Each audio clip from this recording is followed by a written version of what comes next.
Well, it had to happen sooner or later, and that is that South Africa's politicians have started to go after podcasting. Now, there's a bit of a smile on my face because this is a typically stupid politician's idea. Let's first talk about which politician we're dealing with here. This is the ANC's Kuselo Diko. Now, if the name is familiar to you, and it should be, it's because quite soon after the COVID pandemic, it was, she used to be the spokesperson for President Cyril Ramaphosa. And life was great in the Diko household.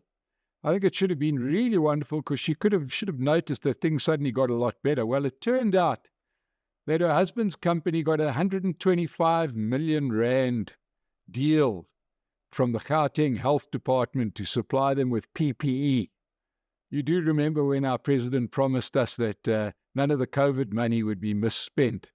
Well, Gauteng went to town. They paid nearly 500 million rand on fogging classrooms when children couldn't even go to school. And one of the things that they did was to buy a whole lot of protective equipment from Mr. Diko's company, 125 million rands worth. So she was suspended and faced the standard ANC disciplinary committee, which found her guilty of not disclosing that there was this business in the family. But of course, that being the ANC, she duly got reinstated, but not as the spokesman, just as a member of parliament. So once again, to reward her for that fine effort of making 125 million rand of our tax money, she is now in charge of the Communications Subcommittee in Parliament. And, they meant to hold the Communications Department to account. So what does she come up with? She says, no, it's time to regulate podcasters. Why? Because there's a whole lot of regulation for media, but podcasters like myself don't fall under that regulation. Now, the event that triggers it off comes from Africa's biggest podcast and Chill, run by Mac G, MacGyver, Sol Penduka, two people that I know quite well. And I must declare, I've been on Podcast and Chill twice, where I managed to raise the average age by at least 2 decades, but these was around the elections, and we were talking about what was about to happen in the election. Now, for those that watch Podcast and Chill, they sail quite close to the wind. They do talk about something, and Mac made some very unfortunate comments about sort of celebrity Minnie Dlamini. And yeah, they were out of line and so on, but there are processes to deal with that. But now this gave Communications Ministry all the incentive that they need to say it's time to do something about podcasts. Now you can understand this coming from Kuselo Diko. It was media that discovered the link between the PPE equipment and her household. But it seemed like ironically on another podcast, the Minister of Communications, D.A. Solly Malatsi, seemed to confirm that he thought that this was quite a good idea. Well, look, I'm not worrying. I'm not losing any sleep about it because this becomes impossible for them to do. Like you just cannot that ship sailed. They should have done that 20 years ago. But it's going to be very, very difficult to regulate the internet as some of these wonderful, third world countries think you can do, unless you're China, in which case you could just switch the thing off. In a country like South Africa, you can. Now, let's understand what the regulation looks like in other industries. Well, in broadcast media, the government always held media organizations very, very tightly. Why? They were held by licenses. So if you're a TV station, you got given your channel by the government, who regulated it strongly. And radio stations, the same thing. You fought to have your channel, and they could switch you off if they didn't like you. And you had the Broadcasting Complaints Commission and a whole lot of other measures which the government could always threaten you with. And that's why some of the private operators are even more pro-government than the government agency, being the SABC, because they might lose their licenses. This has always worked really, really well for government. They've been able to keep a stranglehold on media. good for the government, good for the political party in power, and the National Party wielded that power ruthlessly. The ANC slipped, quite comfortably into that role. And that is why you end up with arms deals, state capture, COVID theft, mismanagement, because the media just wouldn't go after it with a kind of vigor that the podcasters go after it. Now, I won't leave something alone. I want to know what an answer is, and I'll get to the answer. Who's going to stop me? Right? So governments love that kind of regulation, and they're not going to get it. They're just not going to get it. Because what are they going to do? Put me in jail?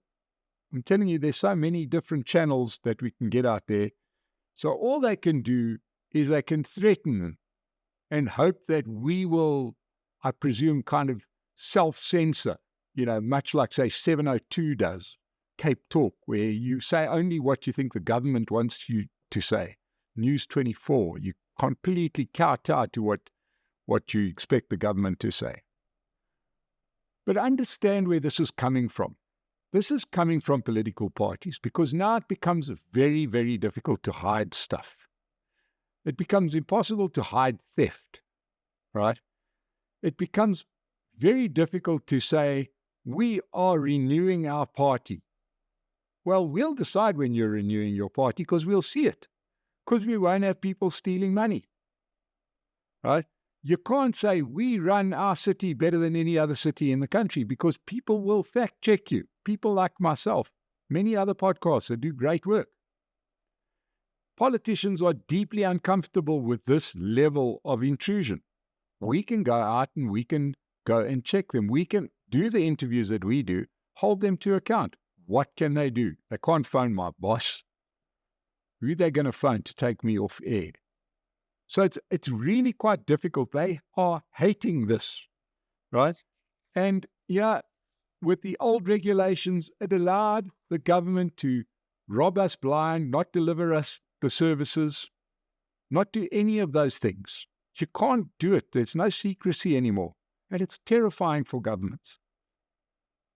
So that brings us on to, elections. How was a party like the ANC able to win 6 elections while destroying the country at the same time? Well, the reality was that many of the voters just simply didn't understand how bad they were.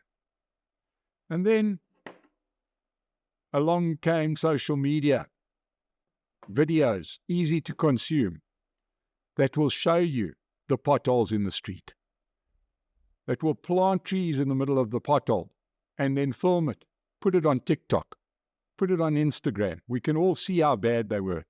Governments hate this kind of stuff. It's transcended national politics. We can now keep up to date with any international incident in the world. We can monitor conflicts in real time.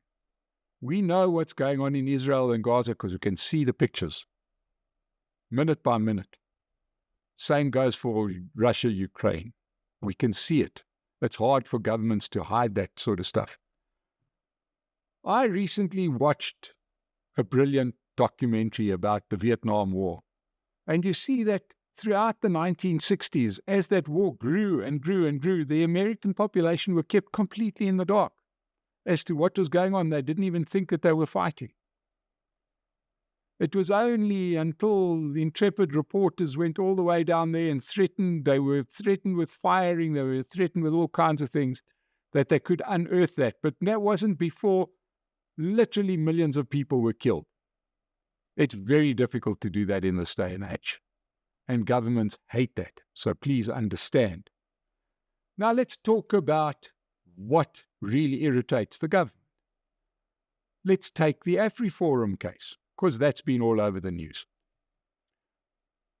South Africa, as the ANC were losing power, as we know, they passed a whole lot of Hail Mary legislation that they thought was going to give them back their revolutionary credibility, and people would start voting for them again if they passed the Bella Act or the National Health Insurance or Expropriation Act. We'll just pass all the stuff in the hope that voters would vote for us. If you take the case of national health insurance, it's not a hope in hell that it's going to work. We just don't have the money for it. And besides, you wanted to fix up the healthcare system, fix up the hospital that you run already. But they thought they were doing it in a vacuum. Who's going to know about it? Internationally, who is going to know about it? Well, people like ourselves, podcasts, were out there talking about every aspect of these acts and whether they're going to be good or bad. And it's just as easy to follow the news in South Africa when you're sitting in America as whether you're sitting in Benoni. Right? And there are South Africa watchers everywhere, and they were watching. So it became quite easy for AfriForum to go overseas and say, hey, this Expropriation Act has just been passed, and now they can take our farms. And you could get every different view. You could get the government's view that says, look, we only called it the Expropriation Act, but we're not really going to expropriate anything. Or they could listen to other analysts, renowned analysts, economists, that say, look, while you've got this thing on board, it's an Expropriation Act. No property is safe. We then have the unedifying spectacle of people from the South African government having to go overseas to say, oh, we only called it the Expropriation Act, but it's not really an expropriation act. You can't hide this kind of stuff anymore. Which brings us back to our South African politicians who think that the best thing that they can do is try and shut this kind of information flow down. Well, I've got news for you. That ship sailed. Everybody knows it's not just our business anymore, it's their business too. When you've got Ford that have got a motor plant here, and Toyota they've got a motor plant there, and Mercedes have got a motor plant there, for example, it's their business as well. It's their billions of dollars invested in South Africa, and they've got just as much right to know. And trying to clamp down on the messenger is probably the worst thing you can do right now, because that news gets out there for the world to see. Now, if you want to know whether they get this or not, I'm going to tell you that there's an easy answer. They don't. Governments just don't understand one thing. You know, since the COVID outbreak in 2020 came just as podcasting was reaching a critical mass, and now everybody was at home with nothing else to do but to watch things like this. And since then, just about every democracy in the world has seen a change of power. Why? Because people doing the kind of work that we do at the State of the Nation were able to show those voters what their government was doing. And people didn't like it. And one by one, those governments were changed. And it's not going to stop. It's not going to stop until governments understand that you better do what people want you to do, which is to run your country in the best interests of the country. Just about every democracy in South Africa has been overturned to the largest degree. America, Britain, France, Italy.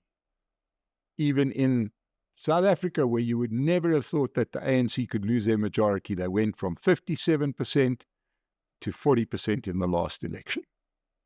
So the idea that this is just something that happens overseas has been completely blown out of the water. That is what is scaring the life out of politicians. That they can't control the narrative. Therefore, they can't stay in power. Now, like I said, I have got no concerns about this happening, about any legislative change in South Africa around podcasting, because it would be almost impossible to do. And it would be so impossible.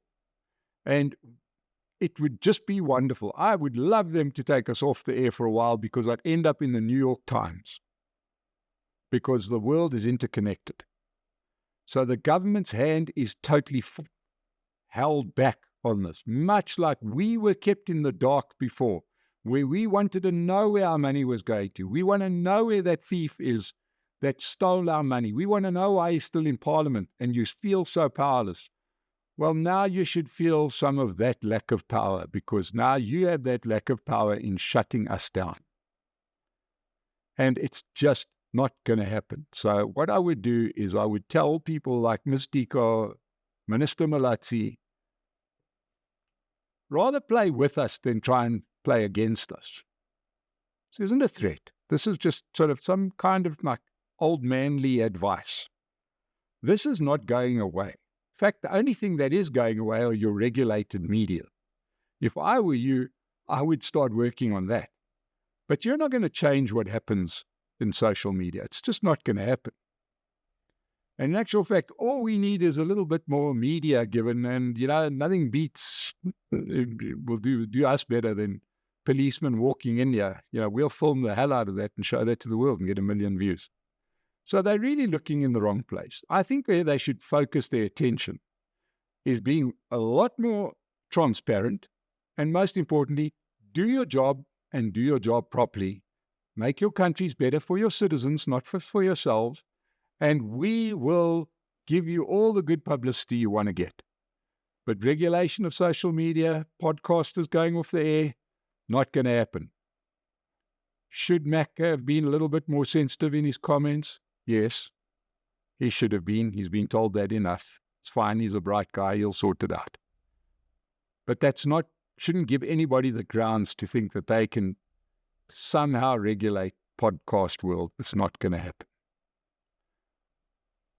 Support our sponsors, Pace Car Rental. Support us. Go click that little bell and subscribe to the State of the Nation channel. We need every subscriber we can get, especially with government coming after us. The bigger our numbers, the harder it is for them to come after us. So thank you for watching. We'll see you again on the State of the Nation. We'll see you then.